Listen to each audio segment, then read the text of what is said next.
नमस्कार बच्चों।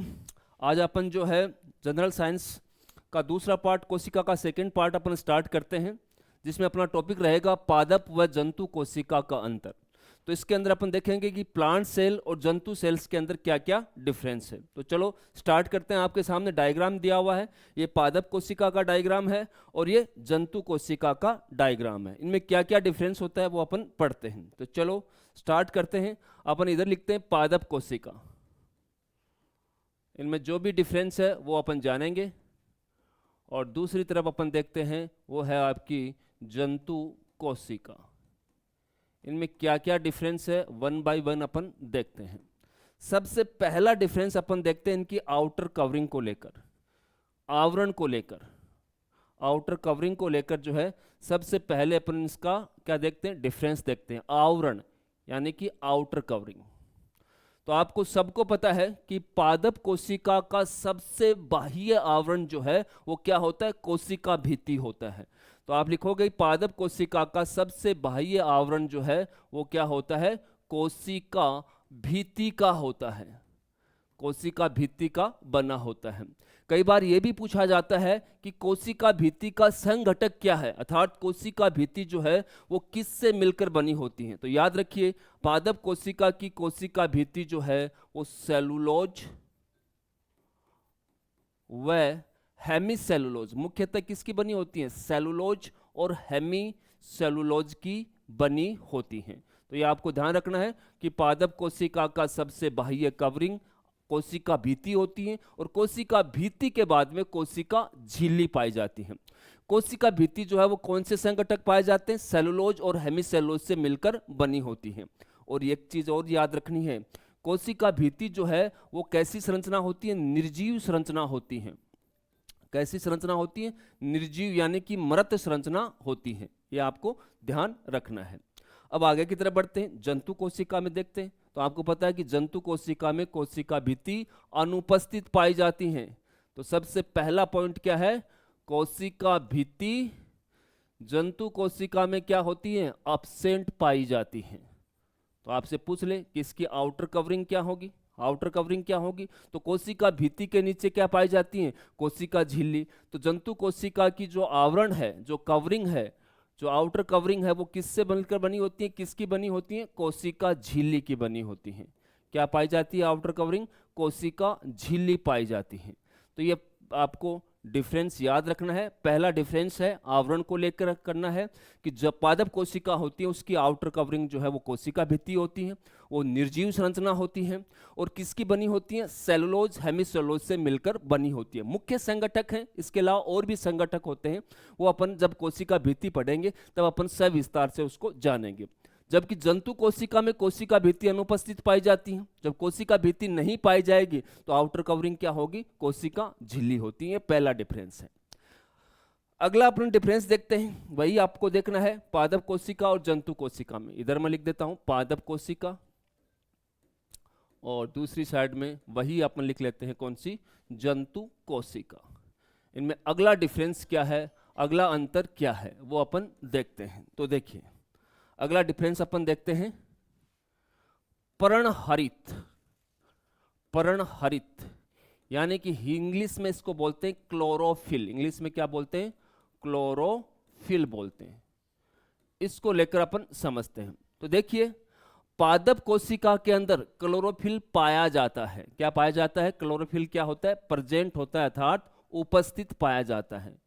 और इसी क्लोरोफिल के द्वारा जो है पादप कोशिका अपना भोजन खुद बनाती हैं।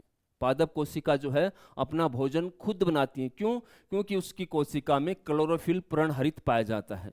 जबकि जंतु कोशिका के अंदर आपसे पूछा जाए पर्णहरित पाया जाता है नहीं पाया जाता, तो क्या पाया जाता है, अनुपस्थित पाया जाता है, एब्सेंट पाया जाता है। इसलिए जंतु कोशिका अपना खाना, खुद का खाना खुद नहीं बना सकती, वो खाने के लिए दूसरे पर डिपेंड होती हैं। तो इसके आधार पर अगला अपन डिफरेंस देख सकते हैं पोषण का। अगला डिफरेंस इसी के आधार पर अपन क्या पढ़ सकते हैं कि पोषण में क्या डिफरेंस है। तो देखिए पोषण, पादप कोशिकाएं अपना खाना खुद बना लेती हैं। ऐसे कोशिका को अपन क्या बोलेंगे, ये कोशिका कैसी हो गई, स्वपोषी, अर्थात इस कोशिका ने अपना खाना खुद का खाना खुद ने बना लिया। ठीक है। अगली कौन सी है, जंतु कोशिका अपना खाना खुद का खुद नहीं बनाती, उसे दूसरे पर निर्भर रहना पड़ता है। तो ऐसी कोशिकाओं को बोला जाता है परपोषी। क्या बोला जाता है? परपोषी। तो ये डिफरेंस भी आपको याद रखना है कि पादप कोशिका स्वपोषी होती हैं, जबकि जंतु कोशिका जो है वो परपोषी होती हैं। एक चीज और डिफरेंस आपको याद रखना है। कौन सा डिफरेंस है? देखिए, पर्णहरित तो जो खाना बनाती हैं, पादप कोशिका जो खाना बनाती हैं, वह खाना कौन सी प्रक्रिया से बनाती हैं? उस प्रक्रिया को बोलते हैं प्रकाश संश्लेषण। तो अगला डिफरेंस अपन लेके चलते हैं प्रकाश संश्लेषण को लेकर। प्रकाश संश्लेषण क्या होती है? इसके अंदर क्या होता है कि वातावरण से कार्बन डाइऑक्साइड लेती हैं और जल को इकट्ठा करके, जल को लेकर पर्णहरित की उपस्थिति में जो पादप कोशिकाएं होती हैं वो अपना भोजन बनाती हैं। तो अपन बोल सकते हैं कि प्रकाश संश्लेषण की प्रक्रिया जो है पादप कोशिका में क्या होती है? प्रेजेंट होती हैं। क्या होती हैं? प्रेजेंट होती हैं। प्रकाश संश्लेषण के लिए उस कोशिका में क्लोरोफिल हरित लवक का होना नितांत आवश्यक होता है। अब देखो, जंतु कोशिका जो होती हैं उसमें पर्णहरित नहीं होता, तो इसके अंदर प्रकाश संश्लेषण की प्रक्रिया नहीं पाई जाती, अर्थात अनुपस्थित पाई जाती है। क्या पाई जाती है? अनुपस्थित पाई जाती है। तो अगला डिफरेंस है प्रकाश संश्लेषण को लेकर। प्रकाश संश्लेषण उन्हीं कोशिकाओं में पाया जाएगा जिन कोशिकाओं में पर्णहरित पाया जाता है। तो पर्णहरित किस में पाया जाता है? पादप कोशिका में। पर्णहरित किस में पाया जाता है? पादप कोशिका में। तो प्रकाश संश्लेषण की प्रक्रिया किस में होगी? पादप कोशिका में। यह प्रक्रिया होती क्या है? इसमें वातावरण से कार्बन डाइऑक्साइड और जल के अणु पर्णहरित की उपस्थिति में, सूर्य का प्रकाश इस पे गिरता है, सूर्य के प्रकाश की उपस्थिति में ये अपना भोजन बना लेती हैं। इस प्रक्रिया को क्या बोलते हैं? प्रकाश संश्लेषण बोलते हैं। अब आगे की तरफ चलते हैं। कुछ डिफरेंस और बच्चे हैं जो आगे की तरफ अपन देखते हैं। वही अपन लिखते हैं इधर पादप कोशिका और उधर लिखेंगे जंतु कोशिका।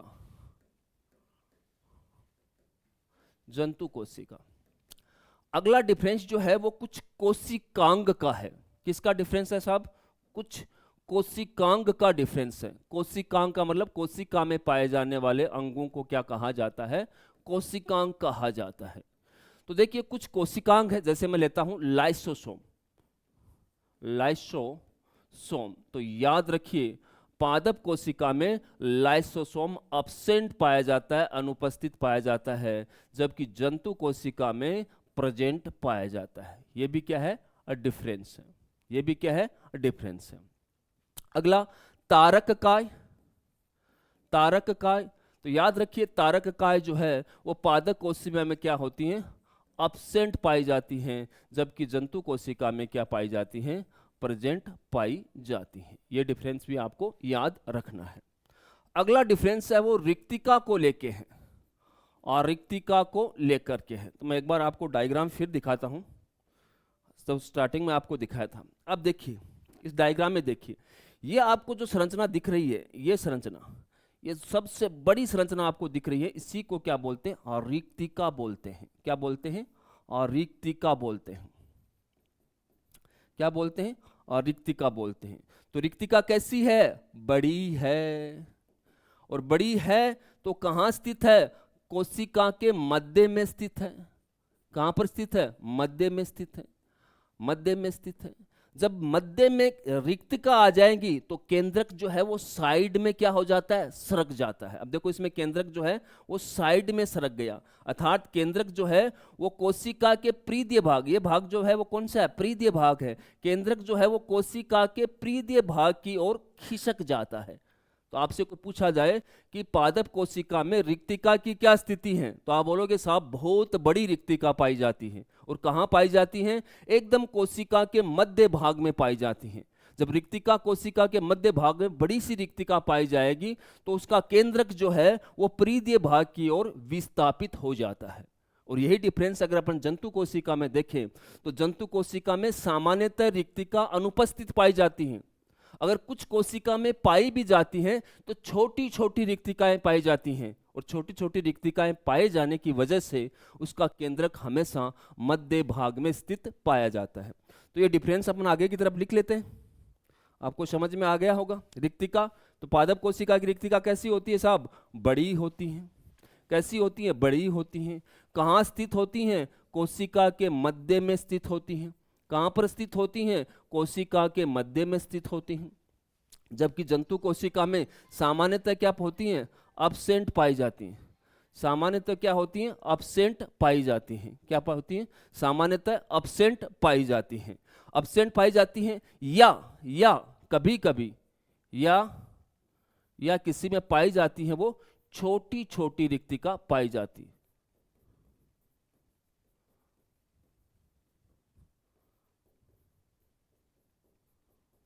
छोटी छोटी रिक्तिका पाई जाती है।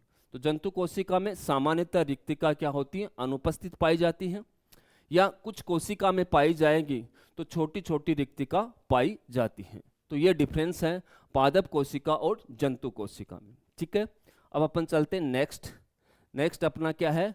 कोशिका सिद्धांत है, सेल थ्योरी है। देखिए इसको अपन ध्यान से पढ़ते हैं।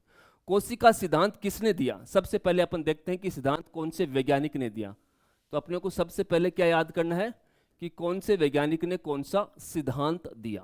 तो सबसे पहले एक साइंटिस्ट आता है जिसका नाम है स्लीडन।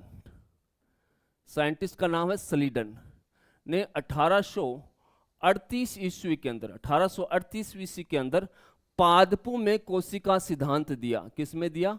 पादपों में कोशिका सिद्धांत दिया। उसके एक साल बाद में दूसरा वैज्ञानिक आया जिसका नाम है शवान। उसने 1839 में जंतु कोशिका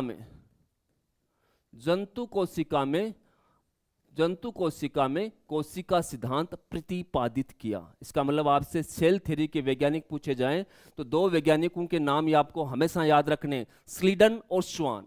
स्लीडन ने किस में दिया? पादप कोशिका में। और जंतु कोशिका में किसने दिया? श्वान। अगर आप कभी कंफ्यूज भी हो जाओ तो आपको याद करने का मैं एक तरीका बताता हूं।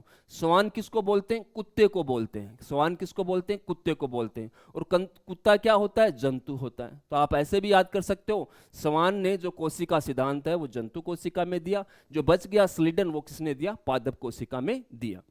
और कौन कौन से पॉइंट दिए वो 1 बाय 1 अपन पढ़ते जाते हैं।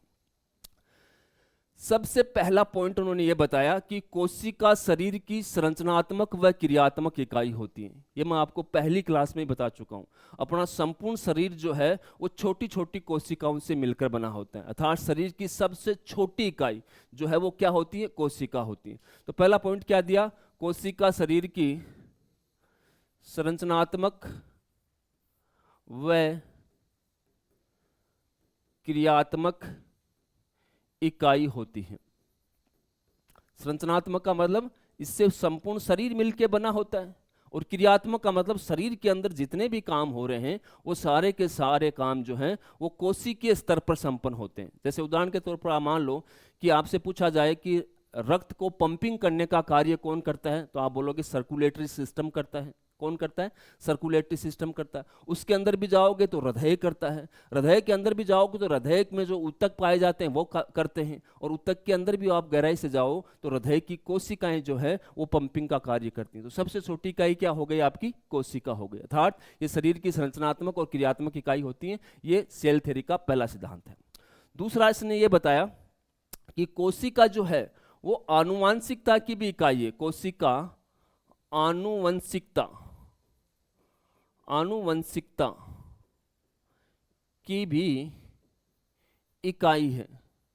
आनुवंशिकता की भी इकाई है। तो आपको पता होगा जब नया कोई बच्चा पैदा होता है तो उसके अंदर क्या होता है? बच्चे का जन्म कैसे होता है?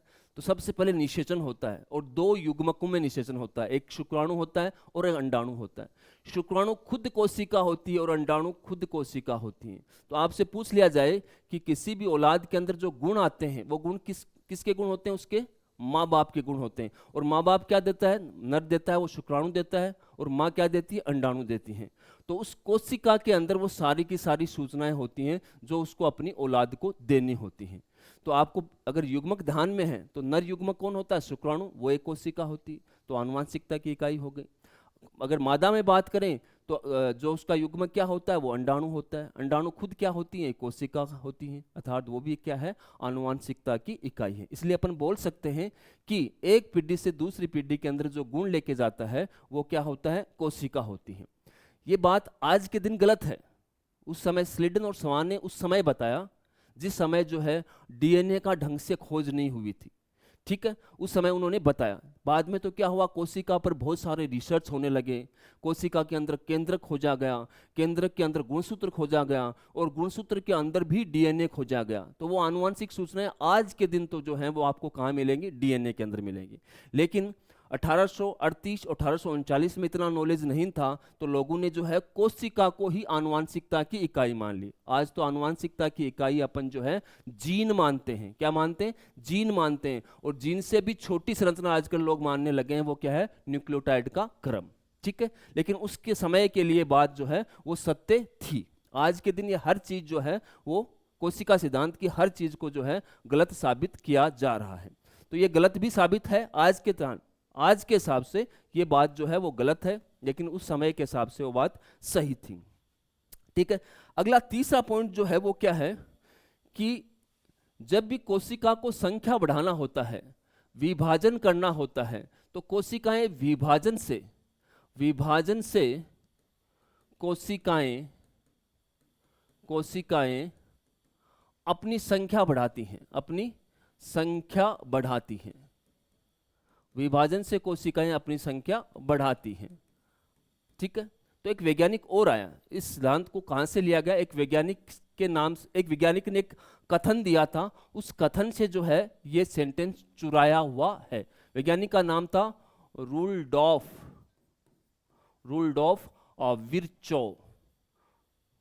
विर्चोव। ये वैज्ञानिक था, इसने क्या बताया, इसने विभाजन के बारे में क्या बताया कि नई कोशिका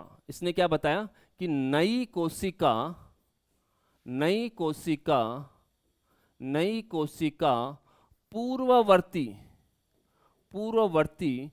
कोशिका के विभाजन से बनती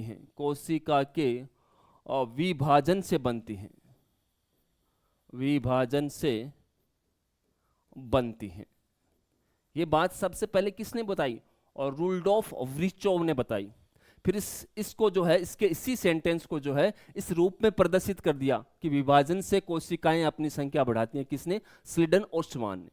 और इसी खोज की वजह से रुडोल्फ विर्चोव को आधुनिक मतलब मॉडर्न आधुनिक कोशिका सिद्धांत का जनक कहा जाता है।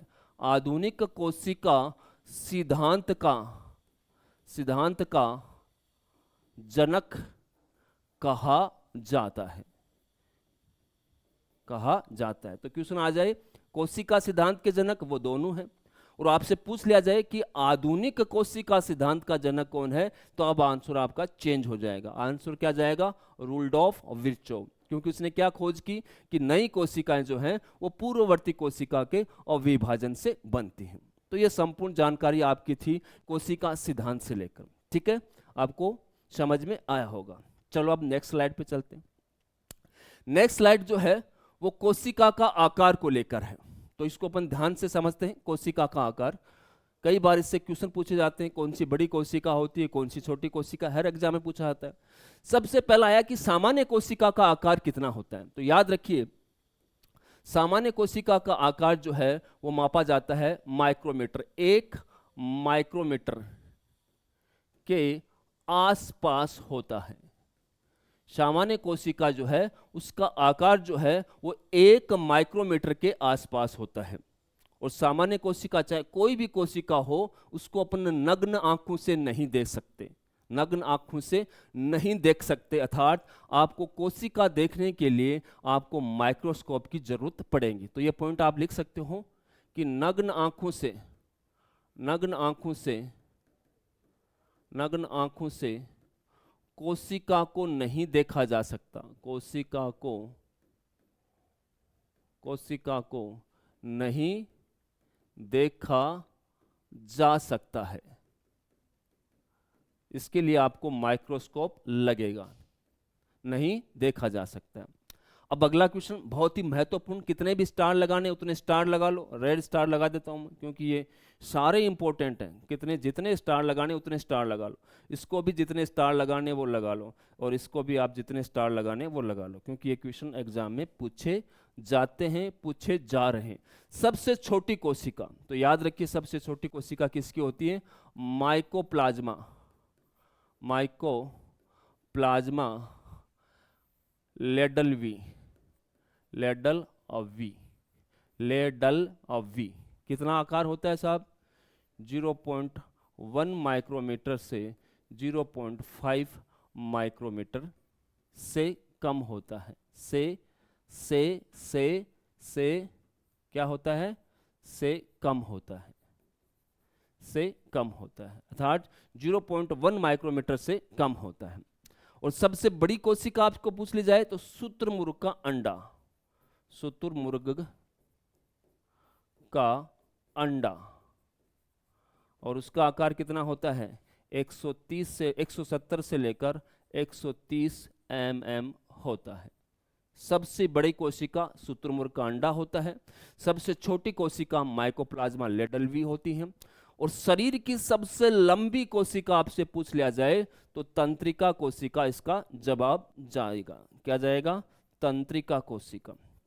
कई बार क्वेश्चन पूछा जा चुका है कि शरीर की सबसे लंबी कोशिका कौन सी है, शरीर की सबसे लंबी कोशिका कौन सी है? जब तंत्रिका कोशिका जाएगा। इस धरती की सबसे छोटी कोशिका माइकोप्लाज्मा लेडलवी की है, और इस धरती की सबसे बड़ी कोशिका जो है वो शुतुरमुर्ग का अंडा है, जिसका आकार 170 से लेकर 130 mm होता है, नहीं मिलीमीटर होता है।